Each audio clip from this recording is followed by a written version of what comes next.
Kalau stres itu sebagai satu-satunya faktor orang melakukan narkoba sih kayaknya kurang tepat sih. Ya buktinya ya, semua orang pasti pernah kan mengalami stres, pasti Dari miskin menjadi kaya gitu kan mereka merasakan.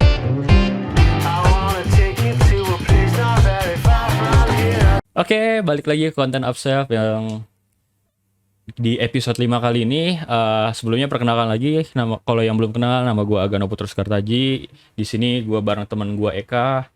Kali ini kita cuma berdua aja karena teman kita Reza satu lagi itu sedang terpapar COVID. Jadi kita mohon doanya ya kalau ini semoga dia cepat sembuh. Kita hari ini tuh mau bahas tentang alasan kenapa sih orang kalau misalnya stres bisa sampai ke minuman keras atau bahkan sampai ke narkoba gitu kan. Jadi kemarin itu tuh gue sempat baca-baca artikel juga sih Kak nih yang tentang di mana gitu. Coba deh. Karena gue ada beberapa kasus ya, kayak misalnya artis gitu. Yang terbaru itu kan Nia Ramadhani, lu inget gak tuh yang Nia Ramadhani sama suaminya terciduk kasus narkoba karena dia stres PPKM gitu ya kan. Nah emang di sini sih sumber stresnya kan sama gitu kan, rata-rata hampir semua orang gitu.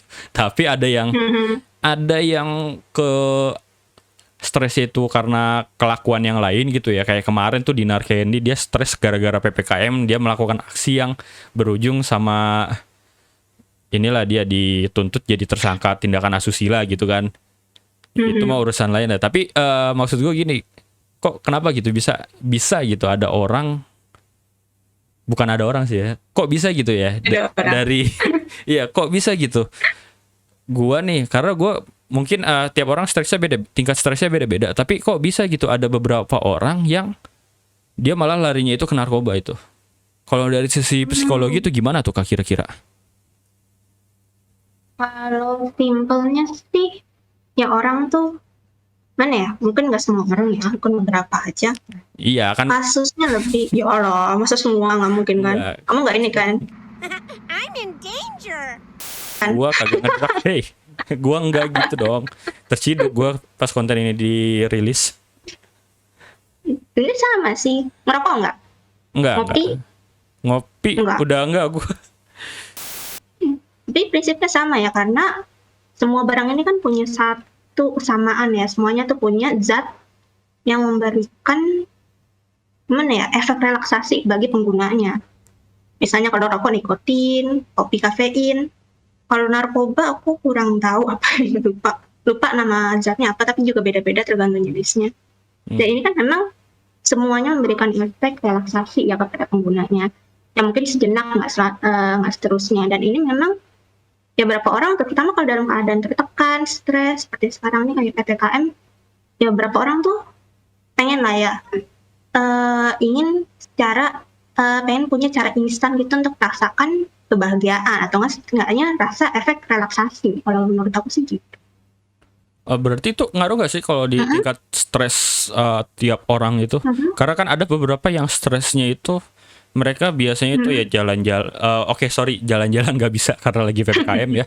Nggak, Nah, iya. maksudnya salah satunya kemarin kita tahu nih ya awal-awal mulanya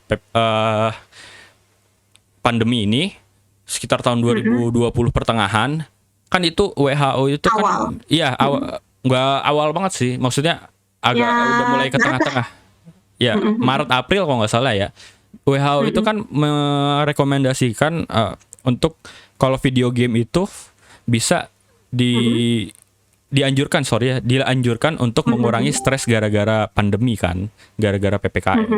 Nah itu tuh mungkin kalau misalnya gue juga yang sering main game juga kan, gue akui juga sih terkadang gue kalau misalnya stres berat gara-gara kuliah gitu kan, nah itu pelariannya ke game gitu kan, dan itu emang bisa lama.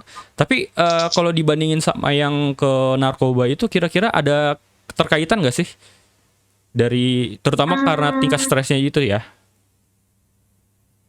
Jadi sih banyak faktor ya, nggak bisa stres, tapi juga kalau menurut aku sih karena kesempatan juga nggak sih, karena ada kesempatan, karena ada materi, karena narkoba kan nggak mahal ya, nggak semua orang bisa akses. Iya sih. Banyak faktor ya sih. Uh-uh. Itu Tapi ya stres tetap bisa jadi salah satunya. Uh-uh. kalau misalnya kita lihat faktor yang lo bilang tadi kan materi ya, kita tahu nih ya salah satu narkoba yang paling murah nih ya ganja. Seingat gue itu ganja itu bisa dibilang termasuk salah satu jenis narkoba yang paling murah sih, karena dia dari segi harga itu dibanding kayak misalnya sabu atau yang lain gitu ya. Karena dulu juga gue itu punya sepupu yang bekas gitu. Jadi mungkin gue dapat insight dikit sih sama ya ada gue mungkin kenal lah beberapa orang yang punya kenalan juga tentang survivor dari obat-obatan terlarang ini. Ya mereka sih rata-rata sih bilangnya ini kalau misalnya narkoba itu ya narkoba biasanya tuh paling ininya tuh ganja emang. Nah kesana-sananya biar yang lebih efeknya lebih dahsyat lagi ini sampai halusinasi. Karena sepupu gue pernah hampir lompat dari rumah lantai 3 gara-gara halusinasi gitu. Kira di bawahnya itu ada kolam renang, padahal itu lantai. Untungnya selamat gitu kan, karena sepupu gue yang satu lagi tuh udah keburu ambil gitu nolong ya. Parah ya, berarti udah late stage banget ya. Iya. Tapi udah rehabilitasi. Ya udah lama banget itu mah. Udah lama banget. Kira-kira sih nggak kenapa awal-awal bisa konsumsi barang haram itu? Gak cerita ya? Gue kalau cerita ke gue langsung sih nggak pernah, tapi yang gue dapat cerita-cerita dari, karena waktu itu gue belum lahir, mereka tuh makanya itu belum lahir. Sepupu gue ini umurnya tuh udah mau 40 emang. Udah mau 40 dia, udah tua ya? Iya udah tua, udah kepala 3, beda 10 tahun lebih sama gue emang. Tapi emang bener sih ya, selain materi, akses juga, ya lingkungan juga berpengaruh kan ya berarti. Ya bisa juga orang yang mungkin nggak stres karena pengaruh lingkungan, yang mungkin teman-temannya karena ditawarin teman-temannya ya bisa juga jadi terjerumus ke situ. Jadi ya kalau menurut aku sih kalau misalnya bilang kalau stres itu sebagai satu-satunya faktor orang melakukan narkoba sih kayaknya kurang tepat sih. Ya buktinya semua orang pasti pernah kan mengalami stres, pasti pernah kan, aku pernah. Gak ada orang yang hidup gitu tapi nggak pernah merasakan stres, itu pasti nggak ada. Cuman ya kita cara copingnya aja yang berbeda-beda gitu sih. Tapi ngaruh juga nggak sih kalau ini, terutama kan karena yang sepupu gue ini kan kejadiannya waktu dia masih remaja gitu ya. Ketidakstabilan hormon seseorang tuh ngaruh nggak sih? Aku sih kurang paham ya kalau soal stabilan hormon. Coba agak jelasin dulu. Ya jadi nggak, maksudnya kan kalau misalnya lagi puber kan biasanya kan nyari jati diri gitu kan. Ya kita tahu lah perubahan kondisi psikologi dari yang anak-anak menuju ke dewasa itu kan kondisinya kan labil gitu kan. Yang malah kadang sampai ke tahap dewasa juga masih ke bawah kadang-kadang labilnya gitu. Atau beberapa ya nggak sampai labil banget sih.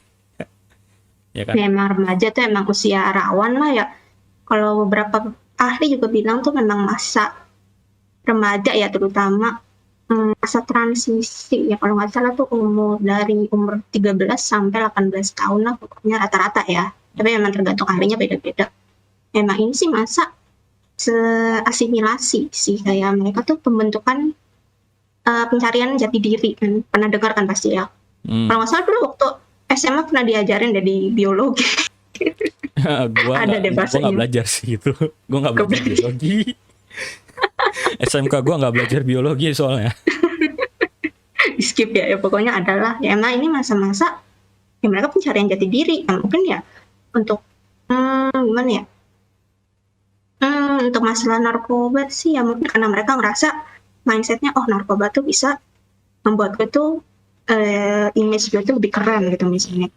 Makanya dia akhirnya mulai ini skenario yang paling umum ya, cuman mungkin ada orang lain gitu yang menggunakan narkoba di masa remaja untuk alasan lain. Kalau menurut aku sih rata-rata sih umumnya kalau remaja tuh ini sih pengen penjagaan self image aja sih kalau menurut aku. Kayak ingin tuh punya gambaran diri tuh yang keren gitu loh, kayak gagah gitu misalnya dia mainnya berbahaya nih, aku bisa mainan misalnya ngerokok, itu kan semacam barang berbahaya kan dianggap, oh itu tuh berbahaya, nggak boleh, cuman beberapa orang aja yang boleh, beberapa orang aja gitu yang berani nyentuh barang-barang seperti itu. Nah dia mungkin ingin gitu loh, merasa orang-orang tuh melihat diri dia tuh sebagai pribadi yang berani untuk melakukan hal-hal tersebut. Kalau menurut aku, ini sih tergantung dari ini sih ya, mungkin dari bagian dari pencarian jati diri para remaja. Cuman kalau untuk masalah faktor lain mungkin bisa juga sih, misalnya stres atau mungkin pengaruh lingkungan itu juga bisa. Oh ya, ngomong-ngomong soal ya ngomong-ngomong soal pengaruh lingkungan, mungkin ini kali ya. Soalnya kalau gue lihat itu salah satu banyak kan yang kita tahu ya, orang pengguna narkoba ini kan biasanya emang di kalangan menengah ke atas ya. Tapi yang justru paling banyak terkena kasusnya itu ya enggak, maksudnya yang banyak terkena kasusnya itu malah justru di tingkat artis gitu, atau mungkin karena emang mereka tuntutan pekerjaannya juga lebih tinggi. Maksudnya mereka, karena gue juga kadang suka ini nih apa tuh dengar-dengar gitu yang mereka syuting sampai jam 2 malam gitu belum balik, karena nyokap gue juga pernah cerita gitu kan orang-orang TV itu kayak gimana gitu. Ya ada ininya lah di industri di belakangnya lah ya pokoknya ya. Iya gitu.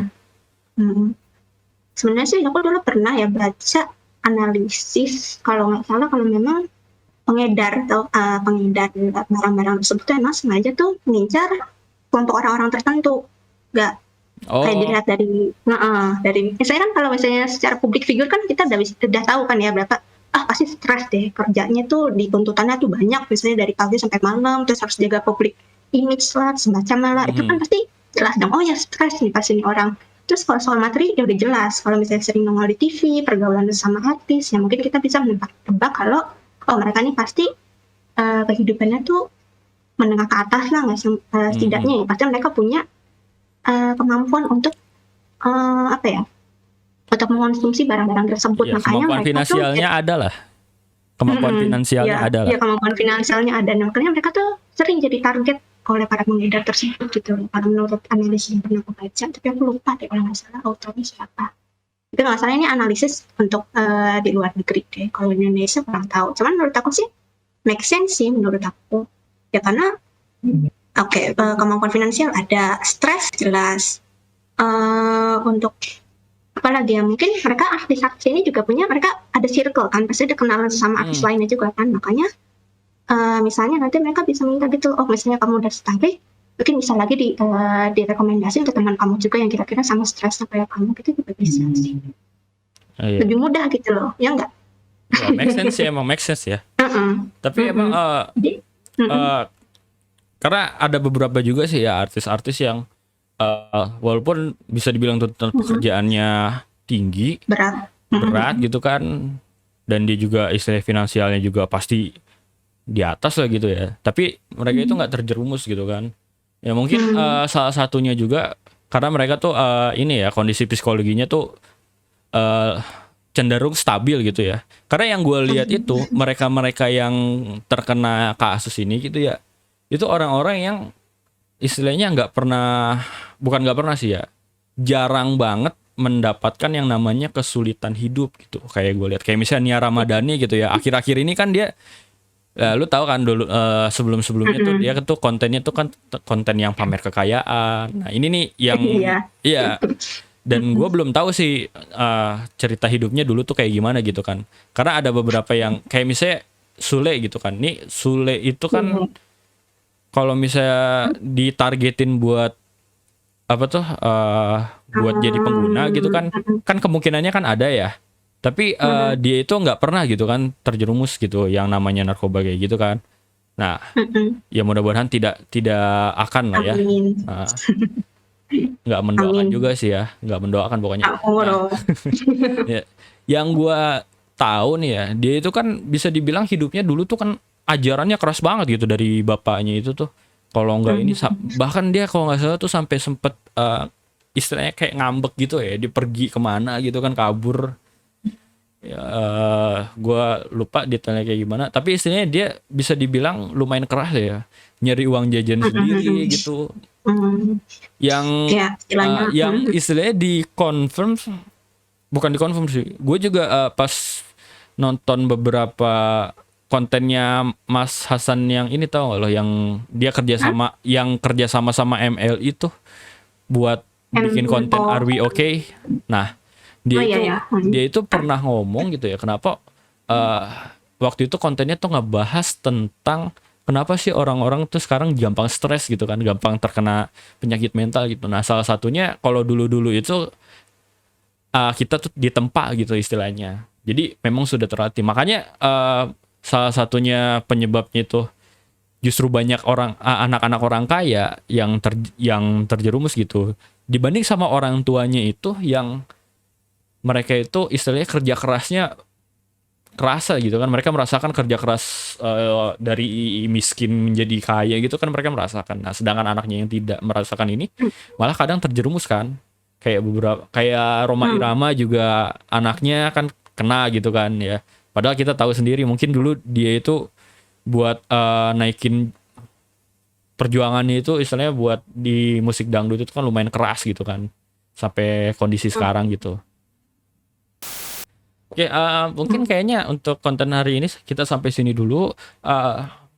Selanjutnya kita bakal ngebahas tentang ketersinggungan. Jangan lupa kalau kalian senang dengan konten ini, jangan lupa kalian subscribe dan nyalakan tombol lonceng kalau misalnya kalian nggak mau ketinggalan video kita yang selanjutnya. Oke, gua agak sampai sini dulu. Terima kasih sebelumnya. Bye. Dadah. Nah.